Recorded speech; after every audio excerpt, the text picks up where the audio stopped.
Hello friends, स्वागत है हमारे यूट्यूब चैनल GSRN एक्सपर्ट में। तो फ्रेंड्स, आज हम बाल विकास एवं शिक्षण विधि से संबंधित अबाउट लगभग 30 क्वेश्चन डिस्कस करेंगे, यानी 30 प्रश्न।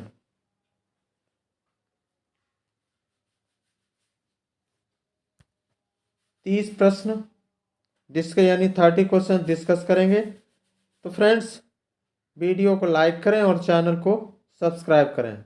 तो समय को न वेस्ट करते हुए फ्रेंड्स शुरू करते हैं। और ये प्रश्न, इनमें से ये प्रश्न अक्सर परीक्षा में पूछे ही जाते हैं, अर्थात ये पिछली वर्ष आए हुए भी प्रश्न हैं। तो फ्रेंड्स, शुरू करते हैं क्वेश्चन नंबर 1, यानी प्रश्न संख्या 1 से। सीखने की वह अवधि जब सीखने की प्रक्रिया में कोई उन्नत नहीं होती है कहलाती है। कोई उन्नत नहीं होती तो कहलाती है, क्या कहलाती है? सीखने का वक्र, सीखने का पत्थर, स्मृति या अवधान। सही उत्तर क्या होगा? यानी सीखने की वह अवधि जब बालकों के सीखने की प्रक्रिया में किसी भी प्रकार का विकास न हो तो इसे सीखने का पठार या सीखने का पत्थर कहा जाता है। इसलिए ऑप्शन बी करेक्ट होगा। अगला प्रश्न है बुद्धि लब्धि। बुद्धि लब्धि निकालने का सूत्र है, कौन सा सूत्र है? मानसिक आयु गुणित वास्तविक सूत्र, या फिर वास्तविक आयु बटे मानसिक आयु, या फिर मानसिक आयु बटे वास्तविक आयु गुणे 100, या फिर वास्तविक सूत्र गुणित मानसिक आयु। सही उत्तर क्या होगा? तो बुद्धि लब्धि क्या है? तो बुद्धि लब्धि एक गणना है जिससे बुद्धि का आकलन लगाया जाता है। जर्मनी मनोवैज्ञानिक विलियम स्टर्न एवं अल्फ्रेड बिने ने इसे प्रतिपादित किया था। तो बुद्धि लब्धि बराबर क्या होता है? तो बुद्धि लब्धि बराबर होता है मानसिक आयु बटे वास्तविक आयु गुणित 100। इसलिए ऑप्शन सी इसका करेक्ट आंसर होगा। मानसिक आयु क्या है? मानसिक आयु किसी व्यक्ति द्वारा अपनी आयु से अधिक कार्य करना मानसिक आयु कहलाता है। और वास्तविक आयु क्या है? वास्तविक आयु किसी व्यक्ति की वास्तविक आयु जो उसकी वास्तविक आयु होती है। तो आई होप आपको समझ में आया होगा, इसलिए ऑप्शन सी करेक्ट होगा। अगले प्रश्न पर चलते हैं। प्रश्न नंबर 3, प्रश्न संख्या 3। सीखने में प्रयास व भूल के सिद्धांत का प्रतिपादन किसने किया? सीखने में प्रयास व भूल के सिद्धांत का प्रतिपादन किसने किया? सही उत्तर क्या होगा? कोहलर, पावलोव, थॉर्नडाइक या गेस्टाल्ट। किसने किया था? तो ये किया था प्रसिद्ध अमेरिकी वैज्ञानिक डॉक्टर एल थॉर्नडाइक ने प्रयास एवं भूल के सिद्धांत का प्रतिपादन किया था। थॉर्नडाइक ने इस सिद्धांत का प्रतिपादन एक बिल्ली पर किया और बिल्ली बार बार प्रयास करने के पश्चात मछली के टुकड़े को प्राप्त कर लेती है। थॉर्नडाइक ने इस सिद्धांत के अंतर्गत इस बात पर बल दिया है कि अधिगम में प्रयास एवं प्रयास एवं सिद्धांत में व्यक्ति बार बार गलती करता है, यानी बार बार गलती कर सकता है, किंतु बार बार किए गए प्रयासों के बाद वह सीखने में सफल हो जाता है। इसका ऑप्शन सी करेक्ट होगा, थॉर्नडाइक। Next question number 4। सामान्य संयुक्त कोशिका में गुणसूत्रों के जोड़े होते हैं। कितने जोड़े होते हैं? तो सामान्य संयुक्त कोशिका में गुणसूत्रों के 23 जोड़े होते हैं, इसलिए इसका ऑप्शन बी करेक्ट होगा। अगला प्रश्न, क्रिया प्रसूत अनुबंधन का सिद्धांत क्रिया प्रसूत अनुबंधन सिद्धांत का प्रतिपादन किया? किसने किया? हल ने, थॉर्नडाइक ने, हैगार्टी ने या फिर स्किनर ने? सही उत्तर क्या होगा? तो फ्रेंड्स इसका सही उत्तर होगा, तो इसका यानी क्रिया प्रसूत अनुबंधन का सिद्धांत का प्रतिपादन स्किनर ने एक चूहे पर किया था। यानी मनोवैज्ञानिक यानी प्रसिद्ध मनोवैज्ञानिक स्किनर ने एक चूहे पर किया, जिसे स्किनर बॉक्स कहा जाता है। जिसे स्किनर बॉक्स कहा जाता है। स्किनर के इस सिद्धांत के आधार पर पाठ्यक्रम को सरल बनाया। इसे छोटे छोटे खंडों में बांट देना चाहिए, जिससे अधिगम शीघ्र प्रभावशाली हो जाता है। तो सही उत्तर इसका क्या होगा? थॉर्नडाइक ने। ऑप्शन बी करेक्ट होगा। अगला प्रश्न है, कोहलर निम्न में से किससे संबंधित है? कोहलर निम्न में से किससे संबंधित है? प्रेरणा का सिद्धांत, विकास का सिद्धांत, व्यक्तित्व का सिद्धांत या अधिगम का सिद्धांत? सही उत्तर क्या होगा?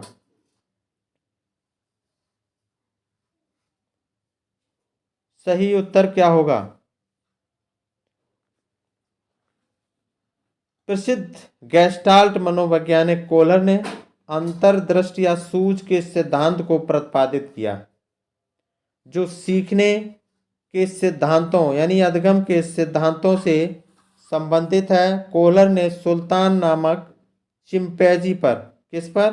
सुल्तान नामक चिंपैंजी पर अपना प्रयोग किया, और उनके अनुसार जब बच्चों को कुछ पढ़ाया जाए या कुछ सीखने के लिए कहा जाए, तो उसे समग्र रूप से बच्चों के समक्ष प्रस्तुत करना चाहिए। बालकों के बौद्धिक विकास हेतु अंतर्दृष्टि या सूझबूझ का बहुत सहायता करती है। यानी सूझबूझ यानी अंतर्दृष्टि या सूझबूझ बहुत सहायता करती है। तो फ्रेंड्स इसका सही उत्तर क्या होगा? तो इसका सही उत्तर होगा क्या होगा? तो इन्होंने यानी अंतर्दृष्टि। सही उत्तर क्या होगा? तो इसका सही उत्तर होगा अधिगम का सिद्धांत। सही उत्तर क्या होगा? अधिगम का सिद्धांत सही उत्तर होगा। ऑप्शन डी करेक्ट होगा। अगले प्रश्न पर चलते हैं। प्रश्न नंबर 7, बुद्धि के तरल क्रिस्टलीय प्रतिमान के प्रतिपादक कौन थे? कैटल, थॉर्नडाइक, वर्नन या स्किनर? आंसर क्या होगा? सही उत्तर क्या होगा? तो फ्रेंड बुद्धि के तरल एवं क्रिस्टलाइज गतिमान यानी प्रतिमान का प्रतिपादन आरबी कैटल ने किया था। यानी आरबी कैटल ने किया है। और तरल सिद्धांत वंशानुक्रम कार्यकुशलता या केंद्रीय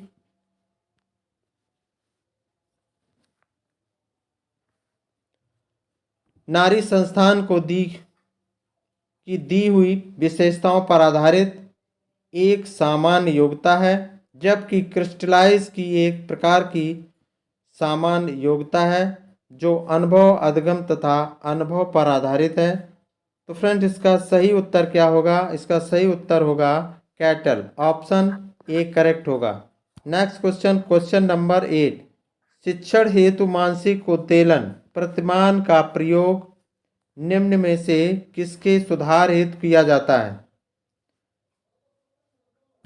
तो सही उत्तर क्या होगा? समझ, अनुप्रयोग या सृजनात्मकता या फिर समस्या समाधान? सही उत्तर क्या होगा? सही उत्तर क्या होगा? तो फ्रेंड इसका सही उत्तर होगा समस्या समाधान। ऑप्शन डी करेक्ट होगा। अगले प्रश्न पर चलते हैं। प्रश्न नंबर 9, क्वेश्चन नंबर 9, गोलमैन निम्न में से किससे संबंधित हैं?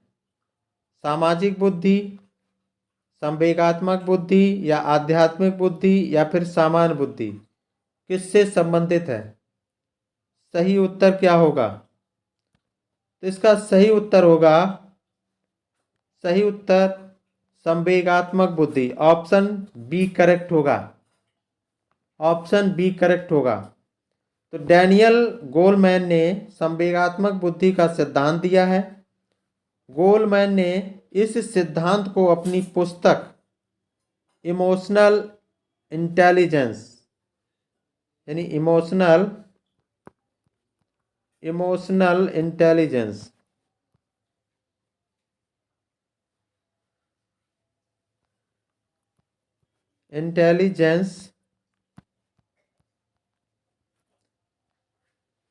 इमोशनल इंटेलिजेंस के माध्यम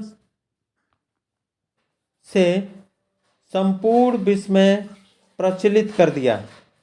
स्वयं ही एवं दूसरों की भावनाओं या संवेगों को समझने, व्यक्त करने एवं नियंत्रित करने की योग्यता को संवेगात्मक बुद्धि कहते हैं। तो फ्रेंड्स, इसका सही उत्तर होगा ऑप्शन बी सही होगा। अगला प्रश्न है, निम्न में कौन शेष से भिन्न है? अधगम के लिए अधगम का सिद्धांत, समान अवयवों का सिद्धांत, ड्राइव रिडक्शन सिद्धांत या सामान्यीकरण का सिद्धांत। सही उत्तर क्या होगा? तो इसमें से एक भिन्न है, तो इसका सही उत्तर क्या होगा? तो फ्रेंड, इसका सही उत्तर होगा ड्राइव रिडक्शन सिद्धांत, ऑप्शन सी करेक्ट होगा। Next question number 11। Question number 11 क्या है?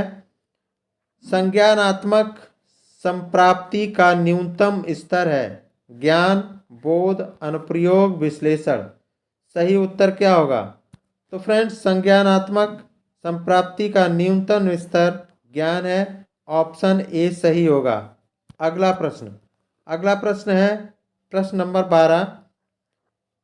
एक बालक जो साइकिल चलाना जानता है, मोटर बाइक चलाना सीख रहा है, यह उदाहरण होगा, किसका उदाहरण होगा? क्षैतिज अधगम अंतरण का, ऊर्ध्व अधगम अंतरण का या द्विपार्श्विक अधगम अंतरण का या कोई भी अधगम अंतरण का। सही उत्तर क्या होगा? तो फ्रेंड्स, इसका सही उत्तर होगा ऊर्ध्व अधगम अंतरण का, ऑप्शन बी करेक्ट होगा। ऑप्शन बी सही होगा। अगला प्रश्न है प्रश्न संख्या 13। निम्न में से कौन सा अधगम के पठार का कारण नहीं है? पठार का कारण नहीं है। प्रेरणा की सीमा, विद्यालय का सहयोग, शारीरिक सीमा या ज्ञान की सीमा। सही उत्तर क्या होगा? तो फ्रेंड्स, इसका सही उत्तर होगा विद्यालय का असहयोग, ऑप्शन बी सही होगा। अगला प्रश्न है यानी सही उत्तर क्या होगा? तो फ्रेंड्स, इसका सही उत्तर होगा बी विद्यालय का असहयोग। यानी सीखना या अधगम जब स्थिर हो जाए तो इस क्रिया को सीखने का पठार कहते हैं। और अधगम के पठार के कारण क्या है? क्या कारण होते हैं? ज्ञान की सीमा, उत्साह एवं प्रेरणा की सीमा, ज्ञान की सीमा, उत्साह या प्रेरणा की सीमा, उत्साह या प्रेरणा की सीमा, शारीरिक विकास की सीमा और कार्य की जटिलता। तो ये अधगम के पठार के कारण हैं, 4 कारण हैं। तो विद्यालय का असहयोग अधगम के पठार का कारण नहीं है, इसलिए ऑप्शन इसलिए ऑप्शन बी करेक्ट होगा। अगला प्रश्न, अधिगम अनुभव और प्रशिक्षण के परिणाम स्वरूप व्यवहार में परिवर्तन है, यह कथन किसके द्वारा दिया गया है? गेट्स एवं मन, गेट्स व अन्य, मॉर्गन या गिलीलैंड, मॉर्गन और गिलीलैंड, या फिर स्किनर, या फिर क्रॉनबैक। सही उत्तर क्या होगा? क्रॉनबैक। सही उत्तर क्या होगा? तो फ्रेंड्स, अधिगम का अर्थ क्या होता है? अधिगम का अर्थ होता है सीखना। अधिगम का अर्थ सीखना, और यह ऐसी प्रक्रिया है जो जीवन पर्यंत चलती रहती है, यानी सीखने की प्रक्रिया जीवन पर्यंत चलती रहती है। इसके माध्यम से ज्ञात अर्जित करके, यानी ज्ञान को अर्जित करके अपने व्यवहार में परिवर्तन लाते हैं।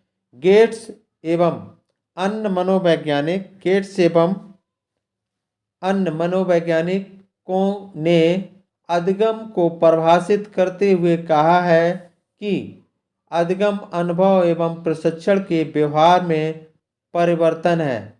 तो फ्रेंड्स, इसका सही उत्तर क्या होगा?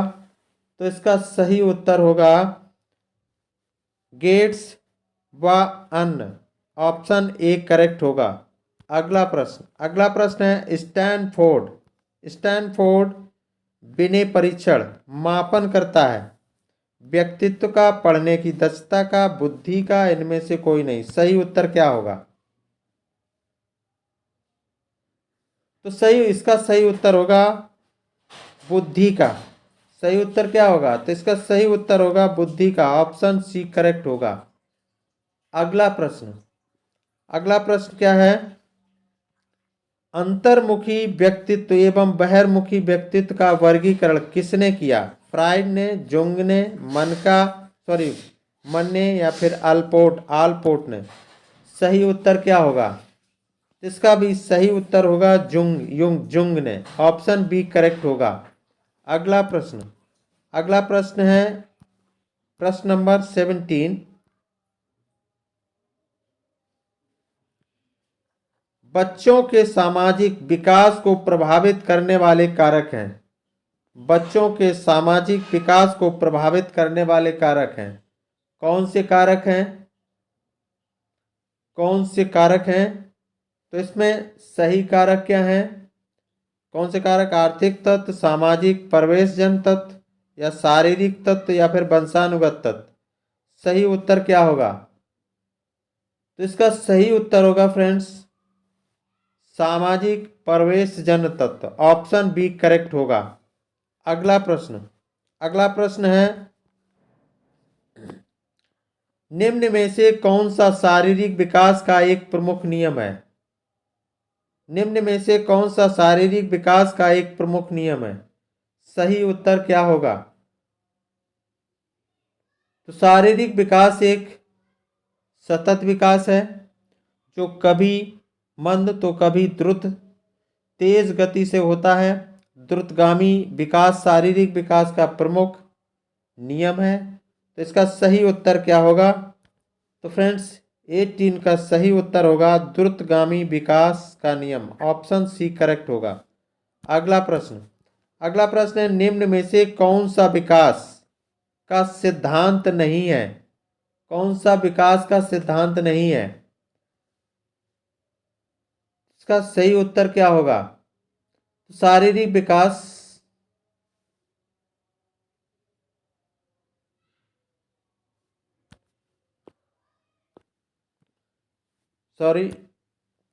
यानी कौन सा विकास का सिद्धांत नहीं है? अनुकूलित प्रत्यावर्तन का सिद्धांत, निरंतर विकास का सिद्धांत, परस्पर संबंध का सिद्धांत, समान प्रतिमान का सिद्धांत। सही उत्तर क्या होगा? तो फ्रेंड्स, इसका सही उत्तर होगा अनुकूलित प्रत्यावर्तन का सिद्धांत, ऑप्शन ए करेक्ट होगा। यानी अनुकूलित प्रत्यावर्तन का सिद्धांत विकास से संबंधित नहीं है, जबकि निरंतर विकास, परस्पर संबंध, समान प्रतिमान, एकीकरण, विकास की दिशा में यानी विकास की दिशा से संबंधित सिद्धांत बाल विकास से संबंधित हैं। विकास भी यानी विकास माँ के गर्भ से लेकर जीवन पर्यंत यानी जीवन पर्यंत तक होता रहता है, इसलिए इसका ऑप्शन ए करेक्ट होगा। नेक्स्ट क्वेश्चन, क्वेश्चन नंबर, अगले प्रश्न पर चलते हैं। प्रश्न नंबर 20। विकास के परिणाम स्वरूप नवीन विशेषताएं और नवीन योग्यताएं प्रकट होती हैं, यह कथन किसने दिया? सही उत्तर क्या होगा? तो इसका सही उत्तर क्या होगा? गॉसेल, हरलाक, मेरेडिथ, डगलस और हॉलैंड। सही उत्तर क्या होगा? तो फ्रेंड इसका सही उत्तर होगा गैसेल, ऑप्शन ए करेक्ट होगा। अगला प्रश्न है, मूल प्रवृत्तियों के 14 प्रकार से किसने वर्गीकृत किया है? ड्राइवेल, मैकडूगल, थॉर्नडाइक, वुडवर्थ। सही उत्तर क्या होगा? तो 14 मूल प्रवृत्तियां जो बताई हैं, किसने बताई हैं? मैकडूगल ने, इसलिए इसका ऑप्शन बी करेक्ट होगा। अगला प्रश्न है, किसी दूसरे व्यक्ति की अपेक्षा एक वस्तु पर चेतना का केंद्रीकरण अवधान है, यह कथन है, किसका कथन है? डम्बिल का, रॉस का, मन का या फिर मैकडूगल का? सही उत्तर क्या होगा? तो किसी वस्तु, विचार आदि पर चेतना को केंद्रित करने की मानसिक प्रक्रिया को अवधान कहते हैं। इसे परिभाषित करते हुए रॉस ने कहा है कि अवधान दूसरी वस्तु की अपेक्षा एक वस्तु पर चेतना का यानी चेतना का केंद्रीकरण अवधान है। तो इसलिए इसका सही उत्तर क्या होगा? तो फ्रेंड्स इसका सही उत्तर होगा ऑप्शन बी, यानी रॉस, यानी अवधान दूसरी वस्तु की अपेक्षा एक वस्तु पर चेतना का केंद्रीकरण अवधान है। तो इसका सही उत्तर क्या होगा? ऑप्शन बी करेक्ट होगा। अगले प्रश्न पर चलते हैं। प्रश्न नंबर 23। निम्न में से कौन सा सीखने के मुख्य नियमों में शामिल नहीं है? सही उत्तर क्या होगा? तत्परता का नियम, अभ्यास का नियम, क्रिया का नियम या प्रभाव का नियम। सही उत्तर क्या होगा? तो इसका सही उत्तर होगा फ्रेंड्स बहु अनुक्रिया का नियम, ऑप्शन सी सही होगा। अगला प्रश्न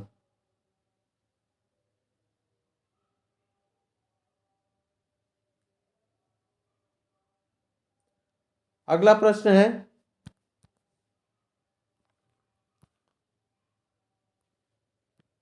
12 वर्ष से 16 वर्ष के बच्चे के लिए हिंदी में डॉक्टर एस जलोटा ने कौन सा परीक्षण प्रतिपादित किया है?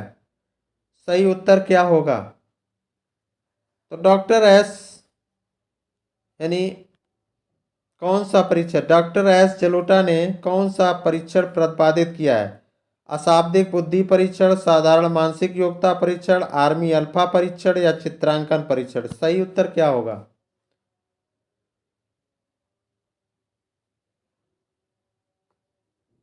सही उत्तर क्या होगा? तो डॉक्टर जस जलोटा ने 12 से 16 वर्ष के बच्चों के लिए साधारण मानसिक योग्यता परीक्षण का प्रतिपादन किया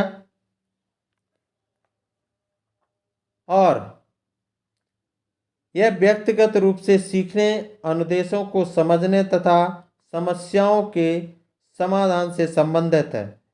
तो इसका सही उत्तर क्या होगा? तो फ्रेंड इसका सही उत्तर होगा ऑप्शन बी, यानी साधारण मानसिक योग्यता परीक्षण, ऑप्शन बी करेक्ट होगा। अगला प्रश्न है, बुद्धि के द्विकारक सिद्धांत का प्रतिपादन किसने किया? थॉर्नडाइक ने, स्पीयरमैन ने, बर्नर ने या फिर स्टर ने? सही उत्तर क्या होगा?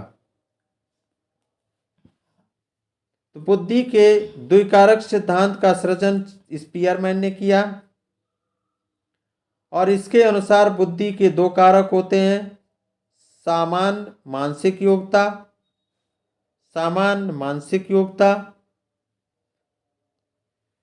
जी यानी सामान्य मानसिक योग्यता, एक योग्यता एवं विशिष्ट मानसिक योग्यता, एस विशिष्ट मानसिक योग्यता, एस।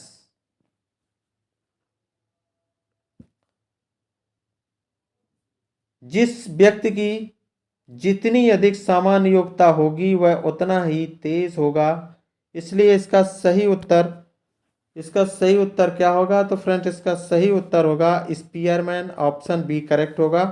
अगला प्रश्न, निम्न में से कौन सा युग्म सही नहीं है? सीखने का उद्दीपक अनुक्रिया सिद्धांत, थॉर्नडाइक का, या फिर सीखने का क्रिया प्रसूत अनुबंधन सिद्धांत, बी.एफ. स्किनर, या फिर सीखने का क्लासिकल सिद्धांत पावलाव, और सीखने का समग्र सिद्धांत हल। नहीं पूछा गया है कौन सा युग्म सही नहीं है, तो इसका सही उत्तर क्या होगा? तो फ्रेंड इसका सही उत्तर होगा सीखने का समग्र सिद्धांत हल। ये ऑप्शन डी करेक्ट होगा, ऑप्शन डी करेक्ट होगा।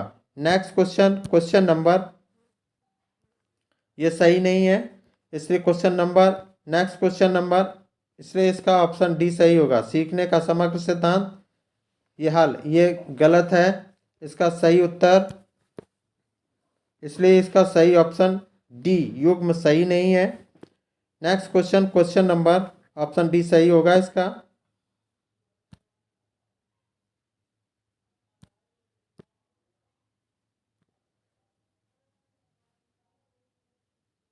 यानी इसका ऑप्शन डी सही होगा। अगला प्रश्न है 27, इनमें से किसका नाम सृजन शास्त्र के पिता से जुड़ा हुआ है? क्रो एंड क्रो यानी क्रो एवं क्रो, गाल्टन, रॉस, वुडवर्थ। सही उत्तर क्या होगा? सही उत्तर क्या होगा? तो फ्रेंड इसका सही उत्तर होगा गाल्टन, ऑप्शन बी करेक्ट होगा। सृजन शास्त्र के पिता से जुड़ा है गाल्टन, तो ऑप्शन बी सही होगा। अगला प्रश्न है, ग्रंथियों के आधार पर व्यक्तित्व के विभिन्न प्रकारों की चर्चा किसने की है? क्रैस्मर ने, युंग ने, कैनन ने, स्प्रेंजर ने। सही उत्तर क्या होगा? तो ग्रंथियों के आधार पर व्यक्तित्व के विभिन्न प्रकारों की चर्चा क्रैस्मर ने व्यक्तित्व के विभिन्न प्रकारों से किया है, यानी व्यक्तित्व के विभिन्न प्रकारों में किया, और इसमें उन्होंने अंतःस्रावी ग्रंथि के अनुसार चर्चा की है। तो इसका सही उत्तर क्या होगा? तो फ्रेंड इसका सही उत्तर होगा, अर्थात इसका सही उत्तर क्या होगा? तो इसका सही उत्तर होगा ऑप्शन डी, स्प्रेंजर।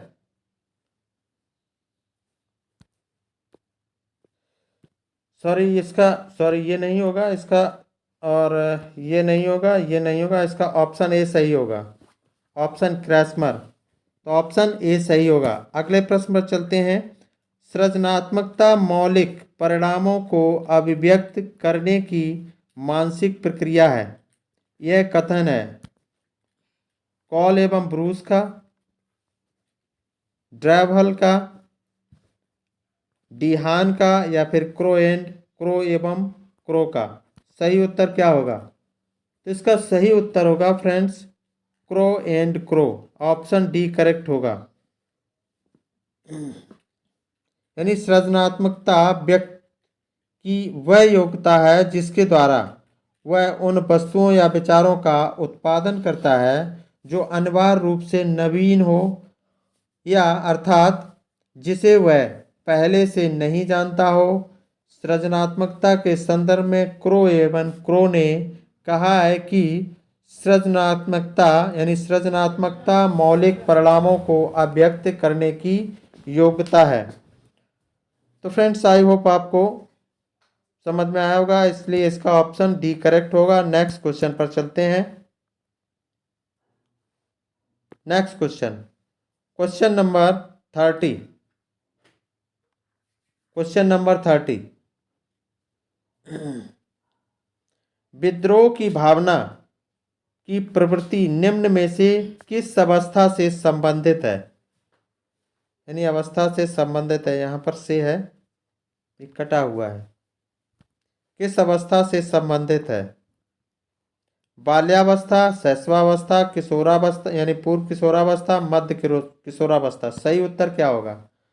यानी प्रसिद्ध मनोवैज्ञानिक जीन पियाजे के अनुसार विद्रोह की भावना मध्य किशोरावस्था में होती है, जो कि इनके अनुसार 13 से 15 वर्ष माना गया है। जो 13 से 15 वर्ष माना गया है। तो इसका सही उत्तर क्या होगा? तो फ्रेंड इसका सही उत्तर क्या हो जाएगा? इसका सही उत्तर होगा मध्य किशोरावस्था। ऑप्शन डी करेक्ट होगा। तो फ्रेंड्स, आई होप आपको वीडियो अच्छी लगी होगी, तो वीडियो को लाइक करें और चैनल को सब्सक्राइब करें। Thanks for watching the video को वॉच करने के लिए आपको बहुत बहुत धन्यवाद। फिर मिलेंगे नेक्स्ट वीडियो में, तब तक के लिए नमस्कार।